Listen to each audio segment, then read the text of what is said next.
आज हम बच्चों कुछ नई कक्षा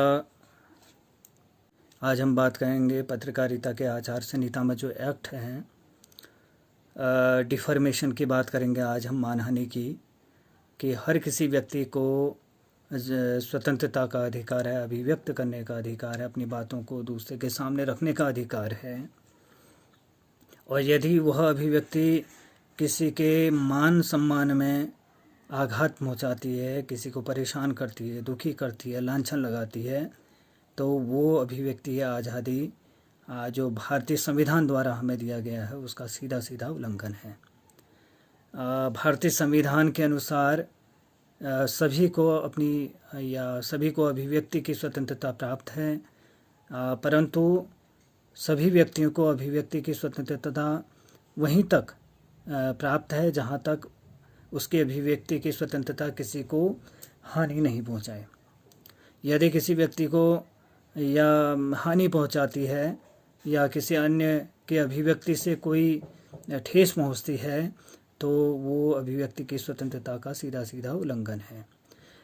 भारतीय दंड संहिता 499 से लेकर 501 तक इस मानहानि को पूरा व्याख्यात किया गया है कि इसमें हम ये ध्यान दिए जाने योग्य है बात है कि जब कोई भी व्यक्ति गरिमा से रह सकता है, मान सम्मान से रह सकता है, हर किसी को अपने आप कहते हैं कि प्रतिष्ठा या नेकनामी या उसकी अमूल्य संपत्ति जो होती है या उसको कानूनी संरक्षण प्राप्त है, संवैधानिक संरक्षण दिया गया है। हर व्यक्ति दूसरों की नज़र में सम्मानित बने रहने का अधिकारी है बच्चों। यह अधिकार का हरण अभिव्यक्ति की स्वतंत्रता के नाम पर अनुचित रूप से नहीं किया जा सकता। कि किसी या ये कहें कि प्रेस में भी अगर किसी व्यक्ति की मानहानि हो रही है, किसी के मान सम्मान में ठेस पहुंच रही है, तो वो सीधे सीधे अभिव्यक्ति की अभिव्यक्ति की आज़ादी का सीधा सीधा उल्लंघन है। जो कोई ये बात या बोले गए शब्द या पढ़े जाने के लिए जो शब्द, संकेत या दृश्य रूप में किसी व्यक्ति के बारे में कोई लांछन इस आशय से लगाता है या फिर आपके प्रकाशित करता है या ऐसे लांछन से ऐसे व्यक्तियों की ख्यातियों को अफहानि होती है, यह जानते हुए कि वह गलत है। ऐसे लांछन से व्यक्ति की ख्याति अपहानि होगी, मतलब मानहानि होगी, ठीक है। या अमर्यादित दशाओं में अमर्यादित जो बोले गए जो कथन हैं किसी व्यक्ति के खिलाफ, तो वो उस व्यक्ति की मानहानि है। मानहानि से आशय ये होगा बच्चों कि भारतीय दंड संहिता की धारा 499 के तहत देश के प्रत्येक नागरिक को अपने यश, कीर्ति, ईमानदारी और प्रसिद्धि, प्रतिष्ठा, मान सम्मान को सुरक्षित रखने का पूरा अधिकार है। ये अधिकार यदि इन अधिकारों का कोई क्या करता है, उल्लंघन करता है, अतिक्रमण करता है, लांछन लगाता है, तो वो किसी व्यक्ति की मानहानि कही जाएगी, ठीक है बच्चों।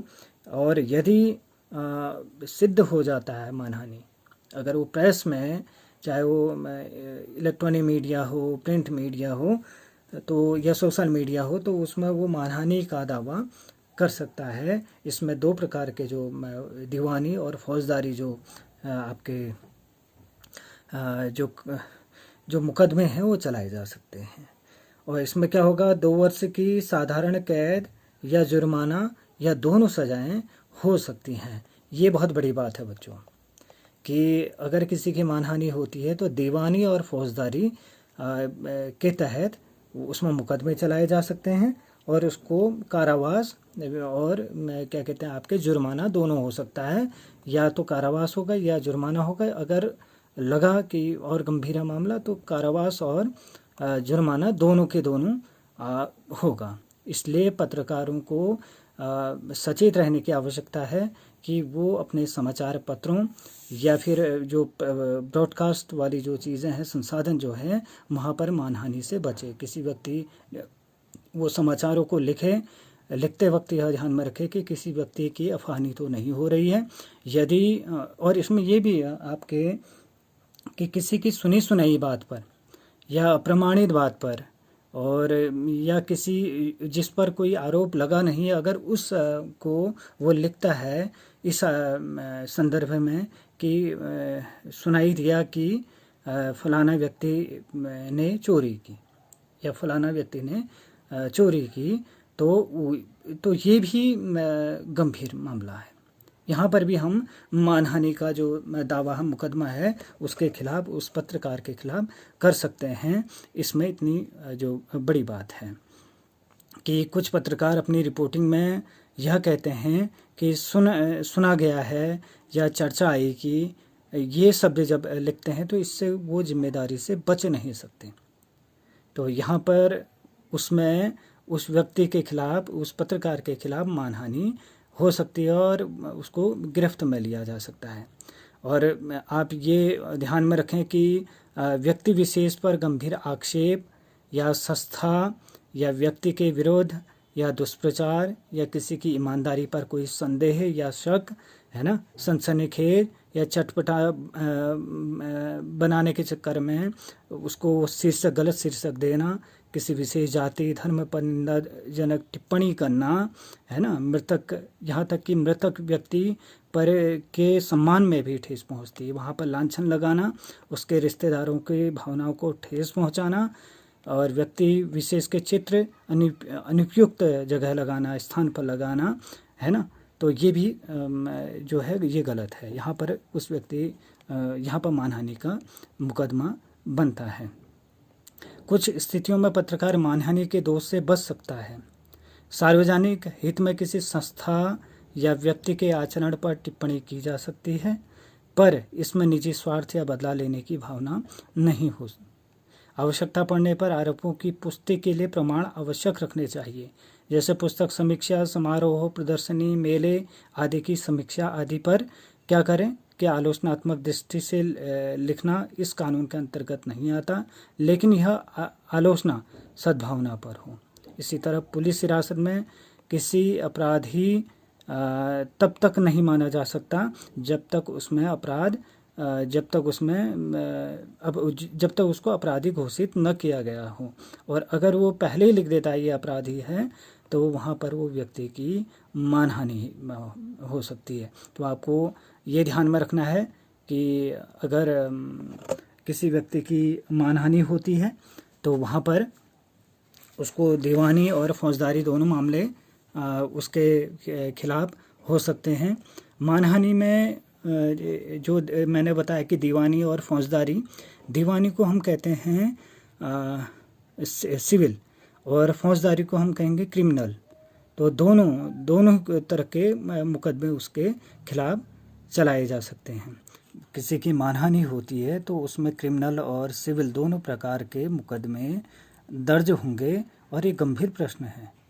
आज पहले क्या होता था कि समाचार पत्रों में कानूनी संवाददाता या कानूनी पत्रकार भी होते थे, कानूनी सलाहकार भी होते थे, जो समाचार पत्र में छपने वाले खबरों पर दृष्टि बनाए होते थे कि कहीं पर किसी व्यक्ति की मानहानि तो नहीं हो रही या कोई गलत समाचार तो नहीं आ रहा है या नहीं छप रहा है। चूँकि मानहानि बहुत बड़ा प्रश्न है आज के समय में। यदि किसी की मानहानि होती है, मान लो किसी बालिका की मानहानि कोई करता है और वो बालिका अखबार में अपना नाम देखती है और दूसरे दिन आत्महत्या कर लेती है, तो आप लगा लें कि उस मानहानि, और जबकि जो हम उसके शिनाख्त करते हैं, उस खबर की शिनाख्त करते हैं, तो वो लड़की दोषी नहीं होती है किसी मामले में, और लेकिन उसको गलत छापने के वजह से वो अपने जीवन को हानि पहुंचाती है, आत्महत्या कर लेती है। तो इतना बड़ा प्रश्न खड़ा हो जाता है, इतनी बड़ी समस्याएं हमारे सामने पैदा हो जाती है। तो मानहानि में हमें ये समाचार पत्रों को विशेषकर ध्यान देना चाहिए।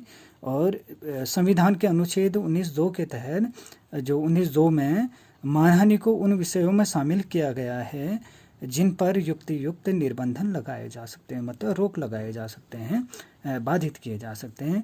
मानहानि संबंधित कानूनों में दो हितों का टकराव होता है। एक तो नेकनामी के संबंध में व्यक्ति का हित और सूचना प्राप्त करने में समाज का हित। यदि समाज का हित हो रहा हो कहीं पर, तो वहाँ पर किसी बात को रखा जा सकता है।